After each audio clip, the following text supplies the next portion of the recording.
Hi, my name is Sarah Willoughby. I'm the author of He's Making Diamonds, A Teen's Thoughts on Faith Through Chronic Illness, and the host of the Diamonds Conference, a free online conference for Christians with chronic illnesses, which, by the way, guys, the next event is coming up very soon. It's the end of January. Links are down below if you're interested. But today we're going to be talking about writing. Writing is hard. Chronic illness is hard.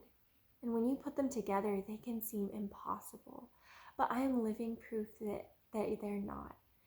Today, we're going to talk about how the key to writing habits when you're chronically ill. When you're chronically ill, habits in general are challenging. It's hard to have something consistent in your life when your health is so inconsistent, and that affects so many different areas of life. It's hard to make plans to have something that you do regularly when your health is like up and down and there's no routine and rhythm to your life, like in your health. And so then when you try and put it into your life in other ways, it can be challenging. And yet habits are so helpful. Habits are what gets us to our goals. Those are the things that help us to grow, help us to,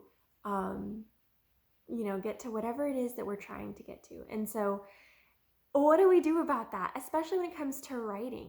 You explore the writing world at all, and they're like, write consistently. A lot of people say write every day. I'm pretty sure I did a video about that at some point. But like, it's important to habitually write, to continue to work on your project, to continue to make progress, even if it's small progress.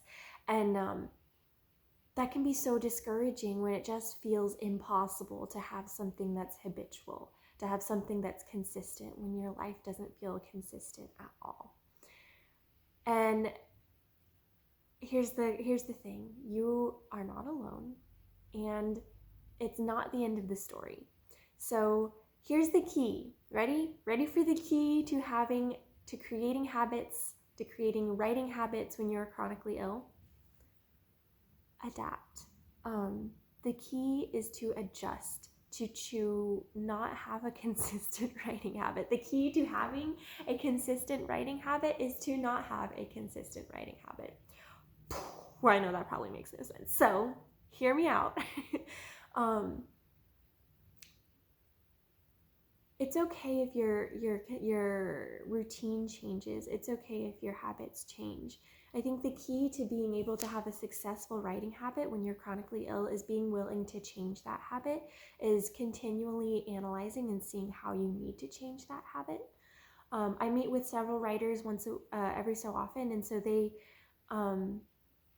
both of them, the two people I'm thinking of, they both have chronic illnesses. They're both writers, and you know what?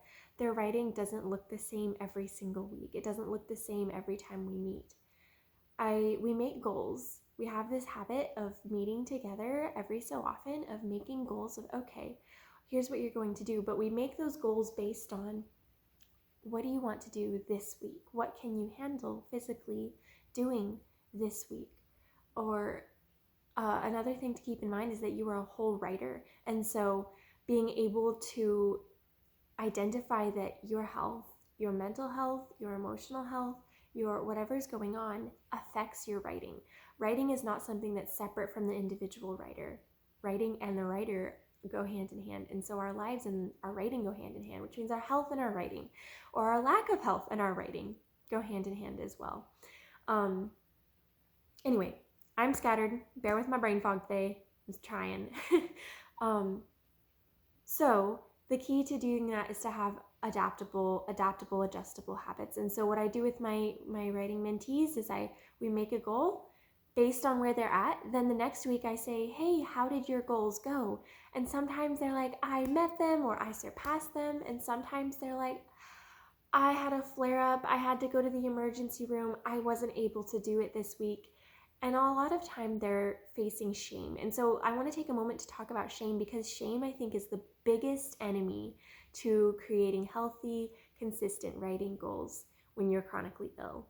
Because we can feel so guilty. We can beat ourselves out so much for not accomplishing what we think we should have accomplished that we give up on goals altogether. We give up on habits altogether, which eventually we give up on writing altogether, because we just feel like we keep failing.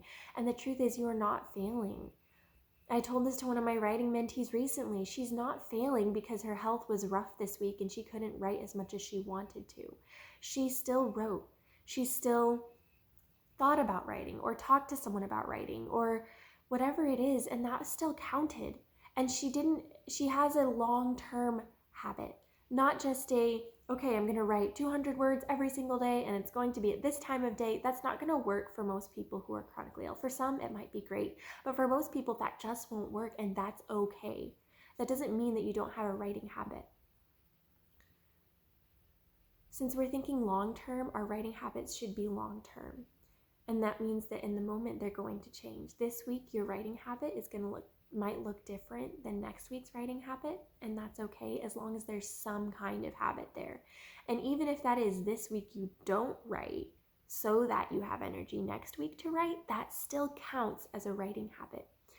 I should have looked up the definition of habit before filming this video. And then you just want to have a habit of continually moving forward, whatever that means. That can be a lot of different things, but you want to just keep moving in one direction.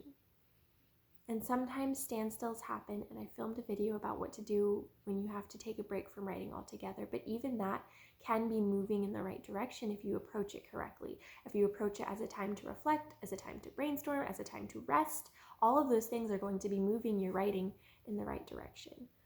And if you keep moving, no matter how slowly you're moving, you'll get there eventually. Let me say that again. If you keep walking in one direction, no matter how slow you go or how many pauses you take, you're going to get somewhere eventually. And so I just want to encourage you, please don't let shame mean that you give up on writing. Don't let not meeting your whatever standard you have for yourself, don't let that mean that you think you're failing. Build your habits carefully, build them intentionally, and build them flexibly. Be willing to change and adjust your habits. Be willing to be intentional about sitting down once a week and thinking through, how are my writing habits? How do they need to change? If you can do that, that will make a huge difference, and I think that will really help. So comment down below if that made sense, if you have more questions, and what writing habits look like for you right now. I would love to hear, and I'll see you in the next video.